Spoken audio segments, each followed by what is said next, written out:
एक तो देखो प्रीलिम्स के लिए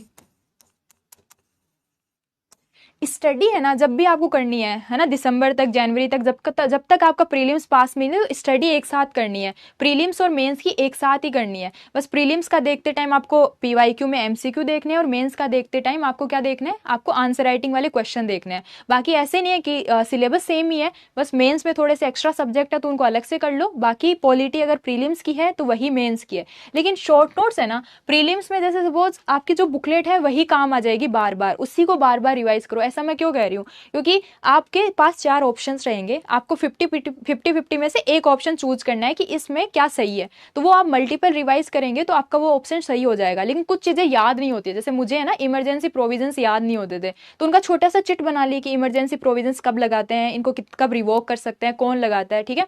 या फिर किसी को ये जो बॉडीज होती है ना कॉन्स्टिट्यूशनल बॉडीज, इनमें कितना टेन्योर होता है आपका, कितना टर्म होता है, किसको कौन अपॉइंट करता है, यूपीएससी में चेयरपर्सन को कौन अपॉइंट करता है। तो ये वाले जो क्वेश्चंस है ये आपके मतलब प्रीलिम्स में आ भी जाते हैं डायरेक्टली, और इनका आप छोटा छोटा शॉर्ट नोट्स बना रहे हैं जो याद नहीं हो रहा है, whichever you are not able to recall, right. मतलब क्योंकि बाकी तो बुकलेट ही आपके पास काम आ जाएगी, 4 ऑप्शन देख के आप सही टिक कर देंगे। और ऐसे ही आप करंट अफेयर्स का भी कर देंगे, क्योंकि आपने मल्टीपल बार, 3 बार तो मैंने ही बता दिया रिवाइज करते टाइम, और फिर उसके बाद चौथी 5वीं बार आप एग्जाम से पहले कर लेंगे, राइट। तो फिर प्रीलिम्स का इतना जरूरी नहीं है, लेकिन मेन्स में बहुत इंपॉर्टेंट है।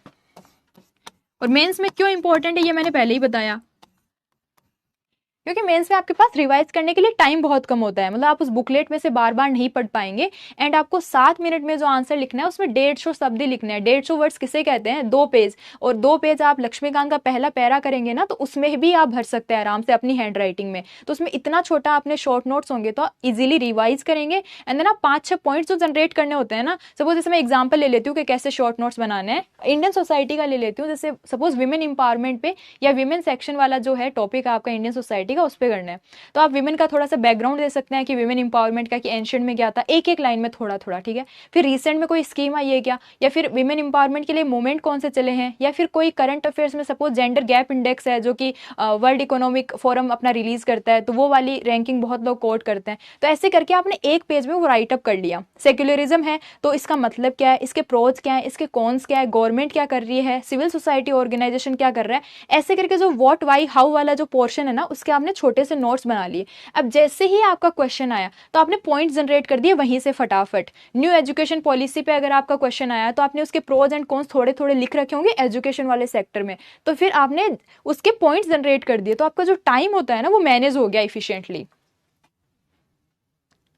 तो ऐसे करके आपको शॉर्ट नोट्स बनाने हैं। इंडियन सोसाइटी का तो पक्के से ही बनाने हैं, क्यों, क्योंकि इंडियन सोसाइटी आप बार बार पढ़ लेंगे किसी भी एक रिसोर्सेज से, लेकिन उसके बाद उसके लगभग है ना 4-5 क्वेश्चन आते हैं, और इस बार वेटेज भी बढ़ गया है। 2024 में बहुत ज्यादा क्वेश्चन आए थे, 25 का मेन्स तो अभी आएगा। तो फिर आपको क्या करना है, उसके शॉर्ट नोट्स होंगे ना 15-20 पन्नों के, 10 पन्नों के, तो उससे आप ऑटोमेटिकली बहुत इफिशियंटली एक दिन पहले रिवाइज कर पाएंगे। और उससे आपको कॉन्फिडेंस भी तो रहेगा यार, मेन्स में कॉन्फिडेंस बहुत ज्यादा जरूरी है। तो कॉन्फिडेंस रहेगा कि now you are prepared well, तो उसका भी एक अलग इफेक्ट होता है, मार्क्स इंक्रीज होते हैं। हाँ, इतना ज्योति बिल्कुल काफी है। आप क्लास नोट्स कर रहे हैं, आप आराम से बुकलेट से भी कवर कर रहे हैं, न्यूज़पेपर भी देख रहे हो, पीवाईक्यू भी देख रहे हो, और बस सिलेबस को भी बार बार देखना है। ठीक है। तो आपने मेंस में इंडियन सोसाइटी के हो गया, इंटरनल सिक्योरिटी के हो गया, एथिक्स के हो गया आपका, है ना, पॉलिटी, हिस्ट्री, ज्योग्राफी, इनका डायरेक्टली आप कई बार बुक से भी पढ़ लेंगे तब भी काम चल जाएगा। इसमें डायरेक्टली आप वैल्यू एडिशन लिखिए। अब जैसे मैं शॉर्ट नोट्स बता रही थी, हिस्ट्री में थीम सबको रिपीट, मतलब ऐसा होता है कि किसके बाद कौन आए याद नहीं होता है, तो आप एक टाइमलाइन बना लो ना, उसी की टाइमलाइन से डायरेक्ट आपका क्वेश्चन सोल्व हो जाएगा कि भाई गुप्ता पहले आए, राष्ट्रकूट आए, चालुक्य आए, तो वो जो भी डायनेस्टीज है उनकी आप थीम बना लो कि कब कब कौन सा आया, तो वो एक पेज में कंप्लीट हो गया। और 4 बार आप उसको देखेंगे ना, उस पन्ने को, सुबह शाम, तो आप 4 ऑप्शन देख के ऑटोमेटिकली एलिमिनेट कर देंगे कि कौन सा पहले आया था, कौन सा बाद में आया था। तो ये तो प्रीलिम्स का हो गया। और मेंस में वही 5 वो हो जाएंगे आपके। उसी के शॉर्ट नोट्स कैसे होंगे कि उनका आर्किटेक्चरल वाला कंट्रीब्यूशन कैसा था, उन्होंने सोसाइटी के लिए क्या किया, उन्होंने विमेन के लिए क्या किया, अच्छा उन्होंने उनके रिलीजियस वर्क क्या थे, कुछ भी उनका जो लिटरेचर वाला चीज था वो कौन था, उनके फेमस पोइट्स कौन से थे। तो जब 5-6 अच्छी अच्छी बातें होती है ना किसी भी रूलर की, तो वो वाले टॉपिक में आपने उसके शॉर्ट नोट्स बना लिए, तो उससे क्या हो गया, आपके पॉइंट्स हाथों हाथ जनरेट होंगे। अब देखो हिस्ट्री को कैसे कवर करें, इकोनॉमिक्स को कैसे कवर करें, देखो करना तो वैसे ही है। आप अगर आप ये पूछ रहे हैं कि उसमें किताबें कौन सी फॉलो करें, तो इकोनॉमिक्स के लिए या तो आपकी कोई भी बुकलेट है वो फॉलो कर सकते हैं, या विवेक सिंह आती है वो फॉलो कर सकते हैं। हिस्ट्री में भी जो आपकी ऑटोमेटिकली वो आर एस शर्मा वाली जो एनसीईआरटी की कॉपी है वो हो गई, मॉडर्न के लिए स्पेक्ट्रम हो गई। वर्ल्ड हिस्ट्री के लिए आपको कोई भी एक छोटी सी बुकलेट ले लो, क्योंकि उससे 1 या 2 क्वेश्चन आते हैं। तो ऐसे करके जो भी आपको जैसे कवर करवा रहे हैं ना, अगर सेल्फ स्टडी कर रहे हैं तो एक बुक लिस्ट होगी आपकी जो बहुत सारे टॉपर्स ने बनाई होगी, उसको फॉलो कर लो। और अगर आप कोचिंग कर रहे हैं तो फिर आप जो क्लास में आपको बताया जा रहा है, जो आपकी स्टैंडर्ड बुकलेट है, उनको छोटा छोटा करके, आपको लग रहा है कि एक्स्ट्रा कंटेंट है तो आप उसको स्ट्राइक डाउन कर दो ना सिलेबस के अकॉर्डिंग। देखो मेंस के आप जितने ज्यादा क्वेश्चन पेपर पहले के कर पाओ ना उतने इंपॉर्टेंट है। जैसे 10 साल के कर लो आराम से, कोई दिक्कत नहीं है। आंसर में अगर 5 नंबर आ रहे हैं, 4 नंबर आ रहे हैं, तो देखो 50% ही आएंगे नंबर, तो आप चाहे कहीं चले जाओ। एक्चुअली यूपीएससी में भी 50% ही आएंगे, तो आपको 10 में से 10 तो नहीं लाने हैं। ठीक है, तो ये हो गया आपका करंट अफेयर्स। अब शॉर्ट नोट्स आपको बता दिए कि हाँ इन सब के करने हैं, जो भी बड़े सब्जेक्ट है उनके पक्का से करने हैं।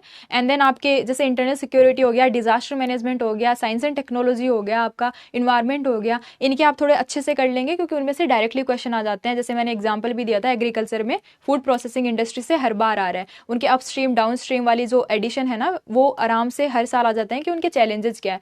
ई मार्केट प्लेस से, ई गवर्नमेंट से, इन सब ई गवर्नेंस से, इनसे गवर्नेंस में क्वेश्चन आ रहा है, आरटीआई पे आ रहा है, सिटीजन चार्टर पे आ रहा है, तो जब इन पे आ ही रहा है तो आप खुद ही प्रिपेयर कर लो। मेरा ऑप्शन का भी बता दूंगी लास्ट में यार, पहले